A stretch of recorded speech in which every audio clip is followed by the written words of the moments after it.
আমি যখন ফার্স্ট ইয়ারে তখন আমাদের একটা ট্রিপ প্ল্যান করা হয়। ট্রিপটা মানে আমাদের যে রেডিওলজি, যে নিজের এসএসকেএমের রেডিওলজি গ্রুপ থেকে যাওয়ার প্ল্যান ছিল। এবার আমাদের তার মধ্যে একটা কমন ফ্রেন্ড আগামী, তো সে আগামীকেও ইনভাইট করেছিল আমাদের একটা গ্রুপটা যাতে একটু মানে বড় হোক আর কি। তো ফার্স্ট টাইম যখন দেখা হয়, মানে বেসিক্যালি সুন্দরবনে বোটেই দেখা হয়, তখন আমি খুব একটা মানে এক্সট্রোভার্ট ছিলাম না, আগামীর দিকে তাকাচ্ছিলাম কিন্তু আগামীর সাথে খুব একটা কথা বলছিলাম না। আর গোটা ট্রিপটাই এরকম বেরিয়ে গেল। আমাদের প্রায় 3 দিনের ট্রিপ হলো, আমরা একবারও কথা বলিনি, জাস্ট একটা দুটো কমন মানে পিকচার ছিল। কিন্তু ট্রিপ থেকে আসার পরে তখন আমি আগামীকে টেক্সট করতে শুরু করলাম। তারপরে ওই টেক্সটে কথা বলার পরে আবার কলকাতায় মিট করার প্ল্যান হলো। আমরা কলকাতার আশেপাশে যত ক্যাফেটেরিয়াগুলো আছে ওখানে মিট করতে শুরু করলাম।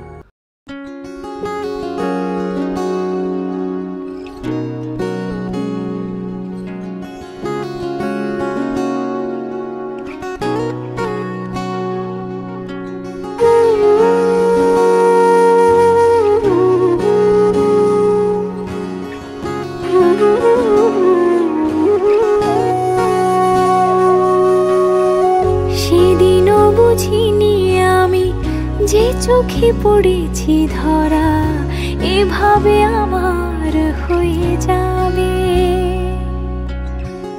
আলগোছে পায়ে পায়ে যে কবিতা হলো শুরু এভাবে মলাট খুঁজে পাবে। হাওয়া কেন চেনা আঙুলে, হাওয়া কেন আমাকে ছুলে, আমিও কি পড়েছি প্রেমে অকারণ। হাওয়া কেন চেনা আঙুলে, হাওয়া কেন আমাকে ছুলে, আমিও কি পড়েছি প্রেমে অকারণ।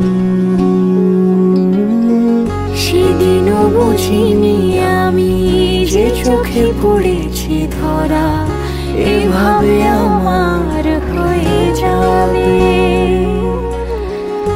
আলগোছে পায়ে পায়ে যে কবিতা হলো শুরু এভাবে মলাট খুঁজে পাবে।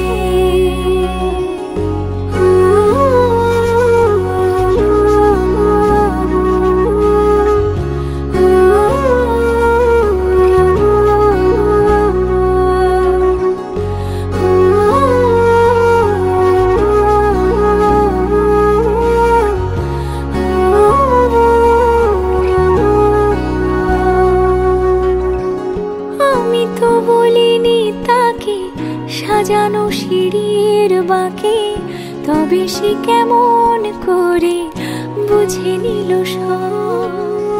সন্ধ্যের আবদারে ফোটা ফোটা প্রেম জুড়ে আমাকে সে ঘিরে থাকা কলরব।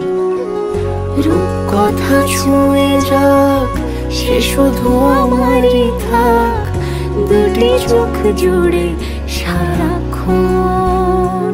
হাওয়া কেন চেনা আঙুলে, হাওয়া কেন আমাকে ছুলে, আমিও কি পড়েছি প্রেমে অকারণ। হাওয়া কেন চেনা আঙুলে, হাওয়া কেন আমাকে ছুলে, আমিও কি পড়েছি প্রেমে অকারণ। সেদিনও বুঝিনি আমি যে চোখে পড়েছি ধরা এভাবে আমার হয়ে যাবে,